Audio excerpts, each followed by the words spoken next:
Well, this is a prejudice, but I think it's well taken. We don't have any television, and we don't have any sugar in our home. The television, well, we do have sugar, but not for the kids, all right? We don't have any television. That's easy. That's just a disaster, so we leave it out. We don't own one. For sugar, my wife and I, neither one of us ever got over our sugar addiction.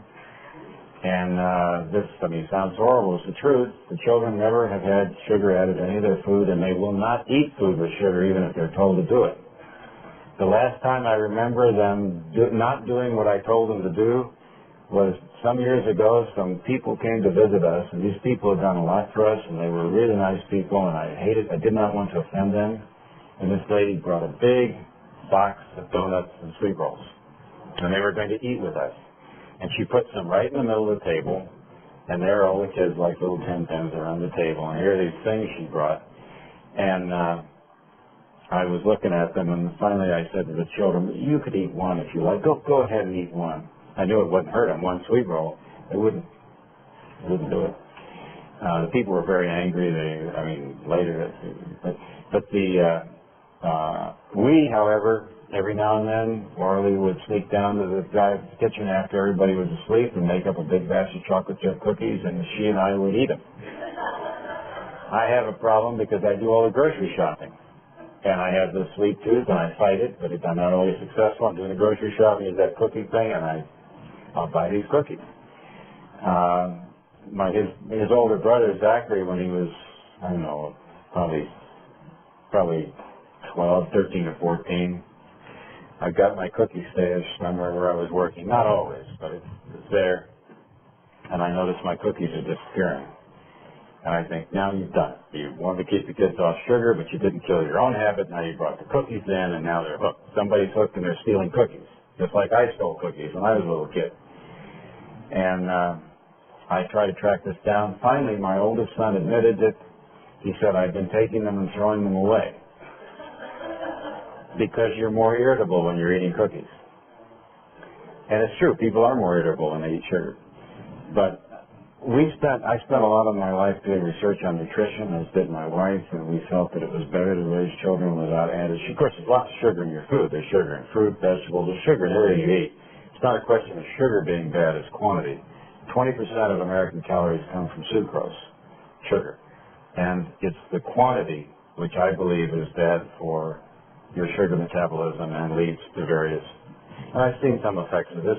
It tends to exacerbate hypoglycemia, a disease of rapidly changing blood sugar levels. And the best student I ever had was wiped out by hypoglycemia. He was an outstanding student, went to Rockefeller University with full fellowships, and a year later he was out of there. And I tracked him down and found out what he was doing, and he had no job, and I said, well, you want a job in the lab? He was the best man I ever had in the lab. And so he said, well, I'll take the job, but I'm not the man I used to be. You'll be surprised. He came to the lab. He had all the skills he always had. He was a brilliant young man. But he had hypoglycemia, and his moods varied all over the map from the sugar he ate. Now, that's an extreme. And most people don't have that extreme, but I believe in children that their variability in mood and their difficulties they have in life are exacerbated by eating sugar. That's a personal opinion. And so we decided to raise them without sugar, and I think that's better. Maybe that's why they're so quiet. Now, this is not to suggest that these children have any special, when we used to go to all-you-can-eat restaurants. We still do. It's a good deal, we have a lot of kids. And once, 2 or 3 years after my wife died, the guy at our local all-you-can-eat restaurant came over, and he just said, I like having you here, but if you can't keep from spilling so much food on the floor, don't bring your family back, right? This is the father, there was no mother, right? The table manners were diminished. But at the same time, when we eat in restaurants, older people would come over and say, gee, your children are so well disciplined. They didn't understand that it was their job to stare the restaurant down, but they also were spilling stuff off their fork on the floor. See? So it's not that there's anything ideal about it. I think I have normal kids. But I think children are better off not watching TV and not eating sugar. TV is a source of corrosive ideas, but it's also a tremendous waste of time. And it also, in my opinion, teaches passive mindset. A book, you have to use your imagination. You have to actively involve yourself in the book. It's a mental activity different from watching the TV passively.